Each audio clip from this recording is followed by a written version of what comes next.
Hello प्यारे बच्चों, स्वागत है आप सभी का अपने यूट्यूब चैनल रवि ज्ञान सीरीज में। आज हम पढ़ने वाले हैं कक्षा 6 का गणित अभ्यास 9A।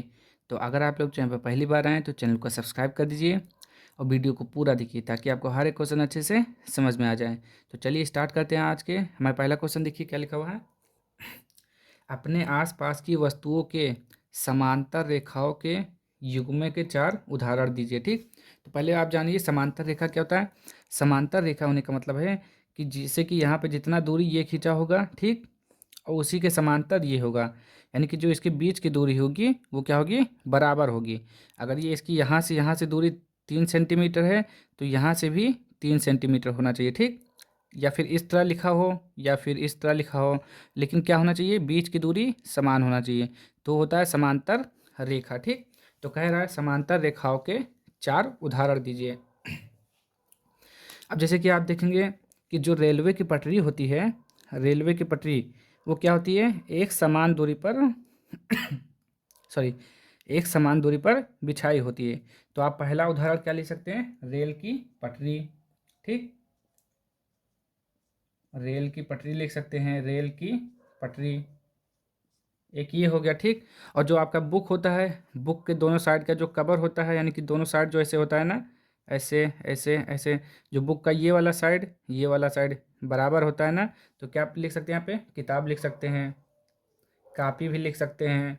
ठीक, आप अपना स्केल उठा के देखिए, स्केल का जो दोनों साइड होगा, ऐसे तो होता है स्केल, दोनों साइड देखिए ये दोनों बराबर होगा, बीच की दूरी एक समान होगी, तो क्या लिख सकते हैं, पटरी लिख सकते हैं, स्केल। ठीक, ये हो गया। एक और लिख लीजिए, और क्या आप लिख सकते हैं, आप लिख सकते हैं दरवाज़ा लिख सकते हैं, दरवाजे का दोनों साइड बराबर होता है, एक जैसा होता है। ठीक, ये भी लिख सकते हैं, तो लिख लीजिए। या आप, और इसके रेल की पटरी हो गया, किताब हो गया, पटरी हो गया, हाँ दरवाजा भी लिख सकते हैं, सही होगा, क्योंकि दोनों साइड क्या होता है, बराबर होता है, इक्वल होता है। ठीक, बीच की दूरी समान होती है, लंबाई चौड़ाई एक समान होती है। ठीक, तो ये पहले क्वेश्चन का आपका आंसर हो गया। अब चलिए इसका अगला क्वेश्चन देखिए।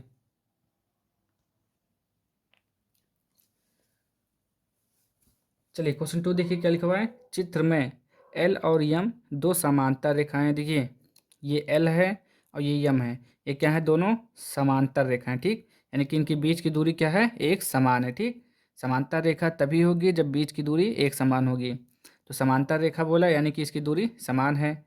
ए बी और सी डी इनके बीच की लंबवत दूरी है। ठीक, ए बी और सी डी इनके बीच की क्या है, लंबवत दूरी है। ठीक, जितना ये होगा उतना ही ये होगा। फिर कह रहा है यदि ए बी बराबर 3 सेंटीमीटर, ये आपका दिया हुआ है, ए बी बराबर कितना दिया हुआ है, ये आपका जो है दूरी दिया हुआ है, ये कितना दिया हुआ है, 3 सेंटीमीटर दिया हुआ है। ठीक, तो कह रहा है सी डी की लंबाई बताइए। तो जब देखिए, जब ये ए बी बराबर 3 सेंटीमीटर है तो सी डी बराबर भी 3 सेंटीमीटर होगा, क्योंकि जब दो समांतर रेखाएं हैं तो उनकी बीच की दूरी क्या होती है, एक समान होती है। ठीक, तो क्या लिखेंगे, सी डी बराबर 3 सेंटीमीटर। ए बी दिया हुआ है आपका, ए बी बराबर 3 सेंटीमीटर, तो सी डी बराबर फिर क्या हो जाएगा, 3 सेंटीमीटर। ठीक, ये हो जाएगा आपका आंसर, इसमें और कुछ नहीं करना है। ठीक, चलिए अगला क्वेश्चन देख लेते हैं। चलिए क्वेश्चन नंबर 3 देखिए क्या लिखा हुआ है। चित्र में आयत ए बी सी डी के नाम लिखे गए हैं, ये आयत है, क्या है, आयत है। ठीक, आयत, आयत ए बी सी डी के नाम लिखे गए हैं। ठीक, क्या ए बी, इस लाइन का मतलब है समांतर। ठीक, क्या मतलब है इसका, समांतर। क्या ए बी समांतर है सी डी, कहने का मतलब है ए बी सी डी के बराबर है, ए बी सी डी के बराबर है, यदि हाँ तो क्यों, यदि बराबर है तो क्यों बराबर है। तो पहली बात आप जानिए क्या दिया हुआ है, आयत, और आपको मालूम है कि आयत की आमने सामने की भुजाएं क्या होती हैं, बराबर होती हैं। तो आयत के आमने सामने की क्या होती है, भुजा बराबर। तो देखिए सी डी कितना दिया हुआ है, 5 सेंटीमीटर, तो ये भी हो जाएगा आपका 5 सेंटीमीटर। ठीक, तो अब क्या कहेंगे, क्या ए बी समांतर है सी डी, बिल्कुल हाँ, ए बी बराबर है सी डी के, क्योंकि ये आयत है और आयत की आमने सामने की भुजा बराबर होती है। ठीक, तो क्या लिखेंगे, हाँ। क्यों, कह रहा है क्यों, अगर है तो क्यों है, तो क्या कहेंगे, क्योंकि आयत की आमने सामने की भुजा बराबर होती है, क्योंकि आयत की आमने सामने की भुजा, आयत की सामने की भुजा बराबर होती है, ठीक, बराबर होती है। ये हो जाएगा इसका बिल्कुल सही आंसर, ठीक। ये हो गया इसका। अब यहाँ पे देख लेते हैं, क्या AD समांतर है BC? यदि हाँ तो क्यों?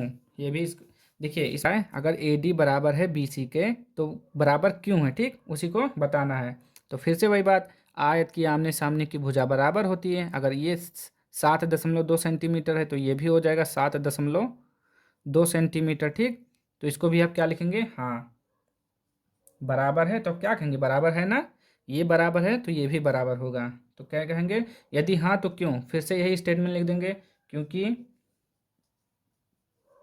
क्योंकि आयत की सम्मुख भुजाएं बराबर होती हैं। सम्मुख या आमने सामने सम्मुख भुजाएं बराबर होती हैं, ठीक।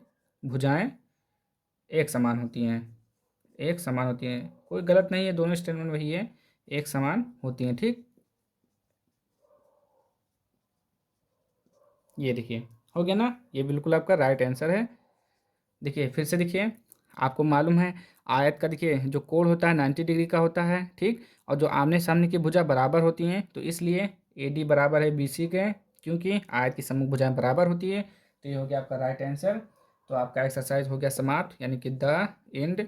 तो अगर आप लोगों को वीडियो पसंद आया हो तो चैनल को लाइक कर दीजिए, शेयर कर दीजिए, सब्सक्राइब कर दीजिए। मिलते हैं नेक्स्ट वीडियो में, तब तक के लिए जय हिंद, जय भारत।